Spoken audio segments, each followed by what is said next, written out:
banyak yang memahaminya kalau seorang ayah atau ibu pernah berzina, nanti anaknya akan nurun gitu, mendapatkan dosa yang sama, akan melakukan hal yang sama atau diperlakukan yang sama oleh orang lain.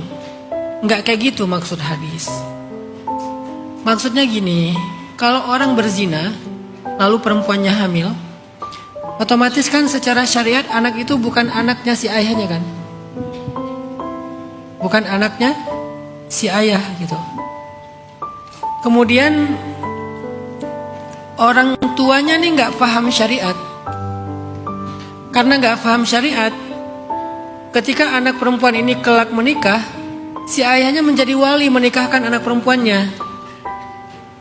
Tanpa dia sadari, karena pernikahan itu tidak sah, dia membiarkan anak perempuannya terus-terusan melakukan perbuatan zina yang dosanya ditanggung sama orang tuanya yang tidak berani menjelaskan cerita di masa lalunya, malu, bla bla bla. Akhirnya dia membiarkan anaknya berzina. Itu maksud dosa turunan. Bukan kalau orang tuanya berdosa zina, nanti anaknya pasti berzina. Enggak gitu dong, enggak adil kalau kayak gitu.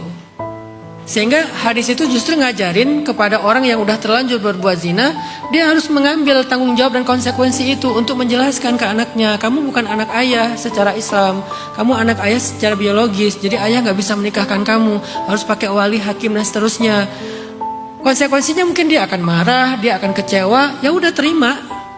Daripada kita karena menutupi cerita masa lalu, anak kita menikah dengan perwalian ayahnya yang tidak sah, akhirnya apa yang terjadi? Dia kan gak sah pernikahannya. Kan kita kayak nurunin terus ya. Dan seterusnya nanti turun terus ke cucunya, cicitnya kan gitu ya. Nah ini yang dimaksud dengan dosa turunan. Jadi bukan difahami kalau ayah berbuat dosa zina, nanti anak perempuan pasti akan dizinahi orang. Gak gitu juga. Gitu ya Mbak Nani ya. Jadi tinggal sekarang kondisinya kayak gimana. Kalau nggak kayak gitu ya udah, berarti kalau anak ini adalah anak yang halal, alhamdulillah, ya udah nggak akan nurun apa-apa. Tergantung anaknya nanti gimana dia dididik. Satu. Yang kedua, pertanyaan yang pertama tadi adalah gimana ngejelasin. Menjelaskan itu bukan tentang menyampaikan fakta, tapi menyiapkan anak untuk siap dengan fakta itu. Jadi bukan bagaimana cara saya menjelaskan, bagaimana cara saya menyiapkan dia untuk bisa menerima kenyataan itu. Itu yang terpenting. Maka fokusnya Mbak Nani atau siapapun yang nasibnya sama, cobalah didik anak itu sebijaksana mungkin. Sampai secara mentality, secara mindset, secara iman, suatu saat dia akan siap dengan sebuah kenyataan hidupnya. Saat itulah mudah untuk menjelaskan. Tapi hari ini orang terus berpikir tentang bagaimana membahasakan, bagaimana menjelaskan. Sementara secara mental anaknya nggak disiapkan, secara pola pikir mindset anaknya nggak disiapkan, secara ilmu agama atau iman anaknya nggak disiapkan. Gimana pun bahasa kita menjelaskan, dia nggak akan nerima. Jadi fokusnya sekarang gimana mempersiapkan anak ini. Dan mempersiapkan anak ini bukan hanya untuk mendengar cerita ini, tapi untuk hidup dengan segala realitasnya. Kan hidup bukan hanya cerita masa lalu orang tuanya kan, tentang masa depannya dia juga, masa kininya dia juga, realitas dia juga. Siapkan anak itu. Ketika anaknya udah siap, insya Allah nanti dia akan menerima kok jawaban-jawaban itu. Dan ketiga, jangan sampai masalah orang tua, ayah dan ibu, suami istri itu mengurangi hak-hak anak. Ini pentingnya orang belajar tentang ilmu perceraian. Dalam Islam ada namanya sarahan jamila, perceraian yang indah. Perceraian pun ada yang indah dalam Islam. Karena ada perceraian nggak bisa dihindari kan. Ya udah, kalau gitu gimana perceraian yang indah? Pertama, tidak mengurangi nafkah. Karena dia tetap ayah harus menafkahi anak-anaknya.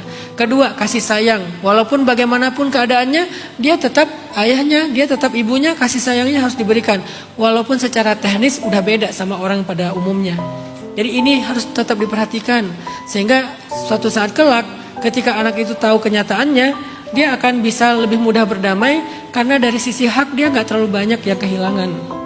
Apalagi sosok orang tua. Jangan sampai kehilangan sisi fatherhood atau sisi ayah dan juga sisi ibu. Tiga hal itu mudah-mudahan bisa jadi bekal buat Mbak Nani nggak jalanin ini. Oh satu lagi ya, dosa nggak kalau saya nggak mau nikah lagi? Untuk saat ini saya nggak mau ngomongin dosa dan benar dan salah. Saya ngomongin Mbak Nani butuh waktu. Sekarang fokus saja dengan anak-anak. Fokus dengan si kecil yang baru berapa tadi 15 bulan. fokus dengan kakaknya yang 10 tahun, fokus dengan mereka aja. Suatu saat nanti hati Mbak Nani yang akan menuntun Mbak Nani harus ngapain. Maka jangan pernah berfatwa, Mbak. Saya haramkan diri saya dengan pernikahan, nggak usah. Sekarang fokus saja dengan anak-anak. Biarkan kan quote yang tadi ya. Nggak penting lagi yang melukai kamu, yang terpenting adalah siapa yang membuat kamu tersenyum. Sekarang yang bisa membuat Mbak Nani tersenyum dua cewek atau cowok sih anaknya? Cowok cewek. Yang bisa membuat Mbak Nani tersenyum sekarang ada 2 mahkota itu. Kakaknya sama adiknya. Udah fokuslah dengan mereka berdua. Suatu saat Mbak Nani akan ngerasain kesiapannya, atau mungkin udah mulai bisa move on, udah mulai bisa tenang. Saat itulah Allah akan menuntun harus seperti apa melanjutkan hidup.